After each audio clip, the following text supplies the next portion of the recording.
Hey YouTube, I've talked about some of these concepts that are going to be in this video in brief here and there throughout some of my other videos, but there's a central concept to these things that I wanted to bring up, and that is construct. So society, currency, race, numbers, language, mathematics, these are all constructs.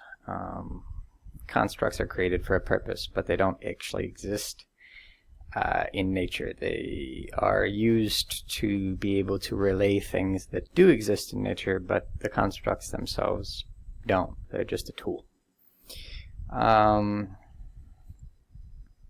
You can I can demonstrate the point as to how it is that that's the case, but first and foremost, some of my observations about some of these constructs,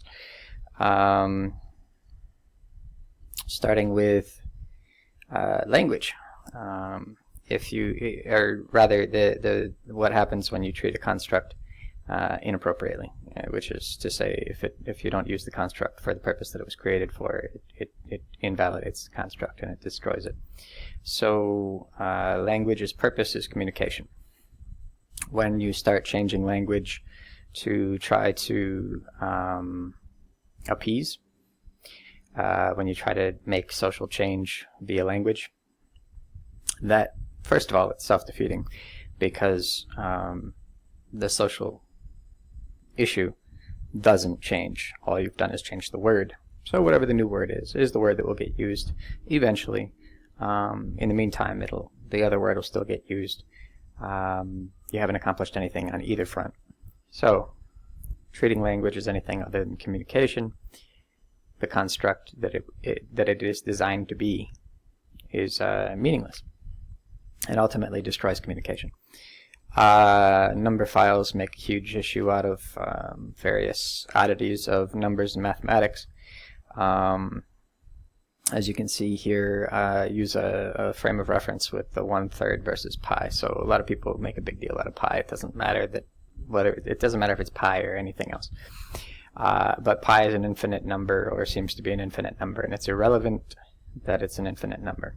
My point to iterate this and to make it clear just how silly it can be when you turn the constructs of numbers and mathematics into something quasi-religious is as follows. So the 1/3 example is up here for a reason. So if you slice something, a pie, an apple, whatever, into 3 equal pieces, it's not infinite. It's not even remotely infinite. It's 3 pieces of pie. That's all it is. But when you express one of those pieces of pie in and yes, I know, 2 different kinds of pie. But anyway, you express one of those pieces of pie in percentile, it's an infinite number. It's 0.33333333. It's infinite. Is it really infinite? No, it's not infinite at all. It's a third of a pie. That's all it is. But because percentile isn't well suited to this particular task, you produce an infinite number. This happens all the time in mathematics. It happens all the time with numbers. The numbers are not, they're not magical. They're not, they shouldn't be turned into some kind of quasi-spiritual experience. It's not what they're for. Race. Race doesn't even exist. This was a construct that was designed to foment division. This is one construct that it'd be nice if it went away. Race is not a true concept. No one trait associated with one race. So, what am I saying? There's no demographic of people that exclusively has broad noses. There's no demographic of people that exclusively has aquiline noses. As it pertains to skin color, it's the same issue. There are lighter people and darker people in every ethnicity, or race. Big air quotes there. Straight hair, curly hair, dark hair, light hair, the length of second toe, size of ears. It doesn't matter what trait you pick. there is only one race of humans. The concept of race, as it is demonstrated, is intended to suggest that there are different species of not quite Homo sapien, and it was purely intended as a divisive tool. It's fiction, and jumping into it with racialized discrimination for or against is feeding that destructive concept. Needs to go away.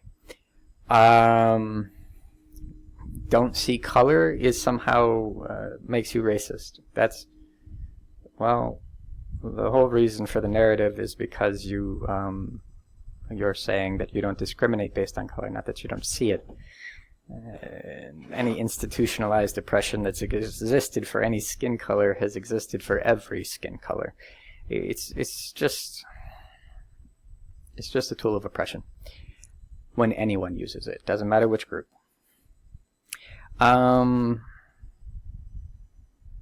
So, yes, generalization, yada yada, society. Okay, so that brings us to society. Society is a construct built for cooperation. It's being used for advantage. This destroys the construct. Currency.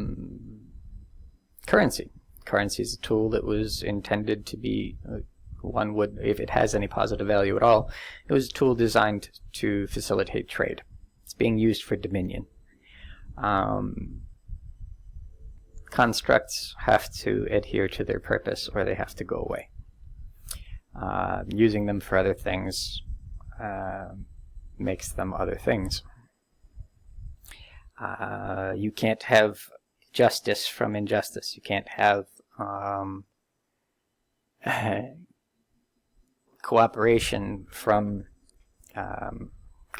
destructive competition.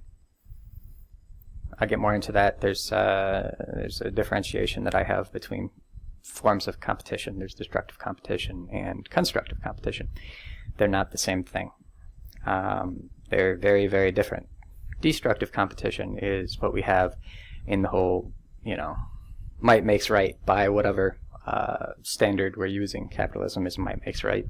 Capitalism is destructive competition. The point of it is to crush your enemies. That's the point. The point of constructive competition, however, is to make all of your peers, and everybody are your peers, better. To raise the bar. Anyway, that's all for today. See you.